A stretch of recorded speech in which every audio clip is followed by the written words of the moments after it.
Ngayong araw na to ay magka-camping tayo sa mataas na bundok. Tara!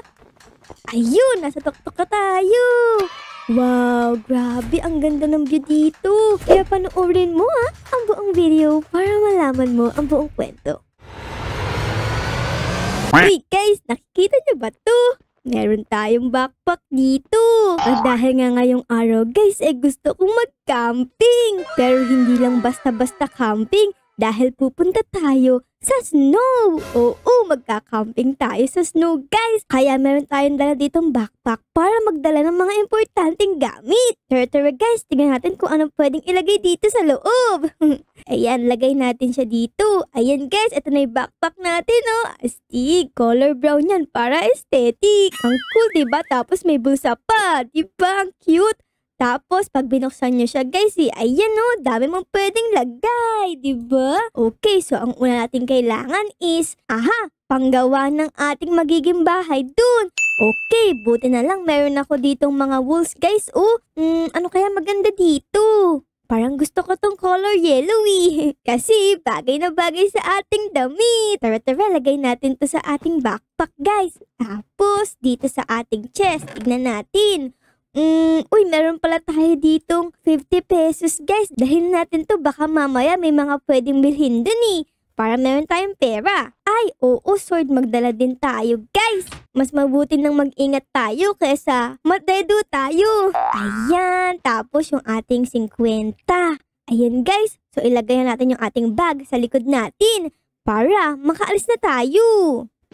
Diba guys? Ayun, nasa likod na natin. Tignan nyo. Astig. Ayos. Ayun na yan. Meron na tayong bag guys. Ay, wait lang pala guys.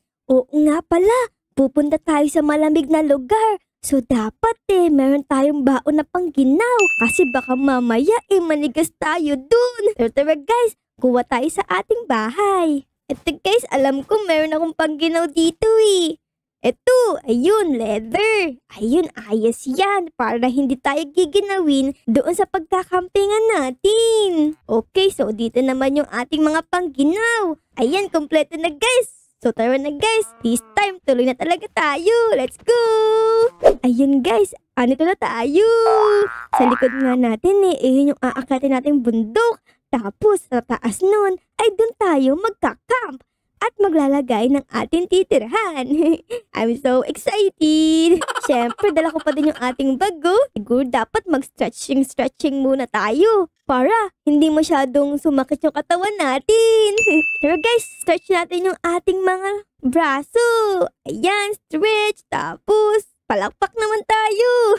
Tapos ito naman, para ma-stretch ang ating kilikili. Para di umasim. Ayun guys, feeling ko okay na yun. So tara na, akatin na natin yung bundok na yan. Yung taas-taas naman pala nito. Grabe, nakakapagod masyado Akit-akit lang tayo dito. Tuloy-tuloy lang natin to. Tuloy-tuloy lang. Grabe, sakit sa legs. Uy! Ano yun? Ba't may orange na color dun? Tara guys, tignan natin. Uy, nasa snow na pala tayo guys. So, ibig sabihin yan magsisimula na lumamig ang kapaligiran.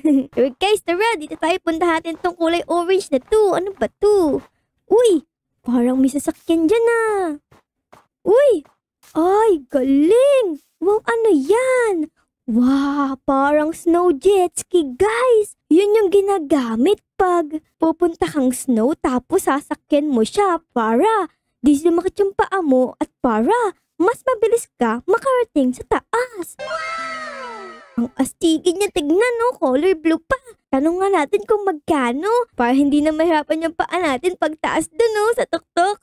Tara guys, ito pala nakalagay for rent, snow jet ski, 500 pesos. Oh no! 500 pesos! Naku po, 50 pesos lang ang dala natin, guys. Ano ba yan? Kulang pa ng zero yung ating 50 pesos. Manong, hello po. Gusto ko po sanang magrenta ng snow jet ski nyo. Ang kaso, ang mahal naman. 500 pesos, 50 pesos lang kasi yung dala ko Ay, ganun ba? Wag ka na sumakay. Wala ka palang pera Ay, grabe si Manong. Ang sakit magsalita. Grabe yan. Manong, sige na. Sige na, Manong. Tanggapin mo na yung 50 pesos ko. Anong 50 pesos? Bawal yun. Siyempre, 500 nga eh. Magagalit yung bossing ko. Pag binigyan kita ng snow jet ski, tas 50 pesos lang yung babayad mo. Ano ba yan si Manong? Di na naawa sa akin. 50 pesos, di ba? Tanggapin mo na. Tapos bukas, kukuha kita ng 12 na isda. 12 na isda. Parang masarap ang isda ah. Sige. 50 pesos mo, tapos 12 na isda ang kapalit nito bukas ha. Upo, Manong. Upo, magaling ako mangisda eh. O sige, kumuha ka na ng isa sa mga snow jet ski namin. Ayun guys, pinayagan tayo ni Manong kunin yung isa kahit 50 pesos lang ibabayad natin. Plus, 12 pieces na isda. Diba? Sabi ko ang galing kong mangisda kahit di pa ako nakakapangisda ever. Yari, hayaan mo na. Ang mahalaga, meron tayo snow jet ski ngayon. Tara guys, sakay na tayo dito. Ito gusto ko. Ayun, diba? Astigin natin, guys. Grabe naman yung tambucho, oh. Parang tumitibok. Ano yan? May puso. Tara, guys. Punta na tayo sa taas. Uy, ang taas na natin. Tingnan nyo yun, oh. Doon tayo galing, oh. Tapos ngayon, andito na tayo. Grabe, ang taas pala nito. Ang tarik masyado, ah. Ayun, guys. Malapit na tayo sa taas. Ayun, no. Tapos, tingnan nyo naman yung view natin. Ang ganda, diba? Kitang-kita may buong mundo. Tara guys, akit na tayo dito. Malapit na tayo sa tuktok. Ayun na oh. Astig. Tara. Ayun, nasa tuktok na tayo. Wow, grabe. Ang ganda ng view dito. Uy, meron pala dong parang mga yelo. Parang mga tumigas na yelo dun oh. Uy, may bear pa dito. Oh no. Okay guys, dito ko ilalagay yung ating magiging tento dito sa pwesto na to kasi bakante siya eh. Sige, lagyan natin dito yung ating backpack. Ayan na guys yung backpack natin. Uy, nag-i-snow na. Grabe, nag-i-snow na guys. Ang lamig-lamig na nga eh. Grabe lamig. Grabe. Susuotan natin yung ating pangginaw guys. Ayan oh. Okay, tapos itong helmet. Etong pants, saka etong boots. Ina guys, okay na. Meron na tayong pangginaw. Naku, yung bear andito. Oh no. Okay, buti hindi siya galit. Okay. A few moments later. Ayun guys, nagawa ko na yung ating tent. Tignan nyo naman no, kulay dilaw tayo. Kaso medyo nakukulangan pa ako kasi parang kailangan ko ng mga patpat. Para mas tumibay itong tent natin. Kailangan ko din ng campfire para makapagluto tayo ng ating kakainin. Tara guys, kuha muna tayo ng mga wood. Yan, gawa tayo crafting table. Tapos gagawa tayo ng pickaxe para makakuha tayo ng coal. Para makagawa tayo ng campfire. Okay, buti na lang dito guys, merong cave tapos may mga coal. Ayan guys, nakakuha na ako ng coal dito sa loob ng cave na to. Oh. Ayan, meron na tayong 13. Ayan guys, nakabalik na ako dito sa bahay. So meron na tayong mga materyales. Tara, gawin na natin yung campfire tsaka yung mga kahoy. So para makagawa ng campfire, kailangan nyo ng ganyan. Tapos, isang coal sa gitna. Tapos, ganito. Ayan, meron na tayong campfire. Lalagyan natin yung campfire dito sa tapat para yung mga bear is hindi tayo kainin pag tulog tayo. Malatakot sila sa apoy. Okay. So, lagay natin dito yung campfire. Siguro mga dito. Ayan, meron tayong campfire. Tapos, gumawa pa ako ng mga fence na to para mas tumibay yung ating tent. Dito naman sa loob, guys, lalagyan natin ng ganyan. Ayan, diba?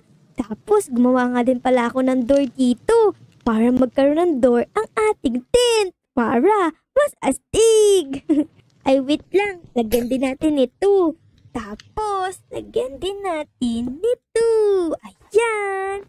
Diba? Astigin talaga ng ating tent. Papasok na tayo dyan, diba? Ayan guys, dito ko nalalagay yung ating backpack para hindi siya mawala. Mas malapit sa atin. Tapos itong jet ski mas lalapit ko pa sa atin. Ayan. Baka kasi mamaya mawala pa natin to. Hindi naman to bayad Ay, tumigil na yung snow. Okay, buti na lang tumigil na kasi sobrang lamig na talaga dito sa taas At oo nga pala, medyo nagugutom na ako. So tara guys, hanap tayo ng makakain natin dito para maluto natin dito sa campfire diba? Ayan, close natin yung door tapos hanap tayo ng pagkain. Saan kaya dito may pagkain?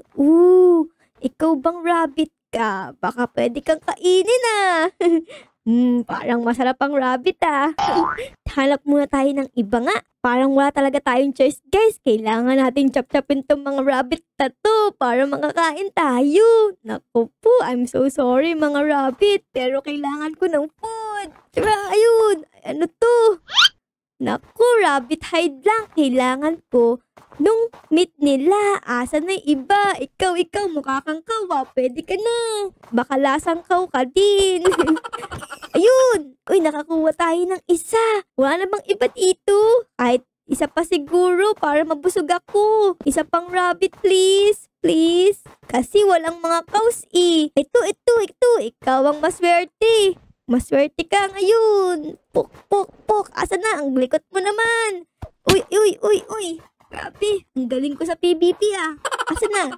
Ayun. Nakita ko yung... Ayun. Nice. Nakita ko yung kanyang tenga. Gumagalaw. Uy, kala ko rabbit pero hindi pala. Guys, ano palang tawag sa cute na to? Di ko alam eh. Comment down below ah. Comment down below kung anong tawag sa kanila. At kung anong gagawin nila pag inatake mo sila. Ayun guys, tamang-tama. Magdi-dinner na pala. Palubog na yung araw oh. Tara, saktong-sakto yung pagkain natin para mamayang gabi. Ayun guys, malapit na talaga maggabi. Sakto din, andito na tayo sa ating kampo. So, lutuin natin tong ating rabbit. Ayan. Ayun, nalagay ko na sila guys. Dalawa yan ha. Baka mamaya may kumuha ng isa. Anong araw kaya yan maluluto? Gugutom na ako eh. Ang tagal naman. Ayun guys, sa wakas naluto din. Ayos, mayroon na tayong dalawang food. Tapos gabi na din tingnan nyo ang daming star sa langit. Tara guys, kainin na natin to sa loob ng ating tent. Ayan guys, dito na natin kainin para mainit-init pa. Ayan, sarap pala ng rabbit ah. Ito pa. Sarap ng rabbit, masarap pala yun. At syempre magagabi na, so kailangan nating gumawa ng bed para makatulog tayo guys. Okay? So kailangan natin ng tapos, kanto. Ayan, meron tayong yellow bed. Okay, lagay natin dito yung bed. Ayan, ready to sleep na tayo, guys. So, yun, guys, matutulog na ako. So, sana na-enjoy nyo ang episode na to. Balik ulit kayo bukas, ha? Kasi, mamimingwit tayo ng isda para bayad doon sa ating snow jet ski kay Manong.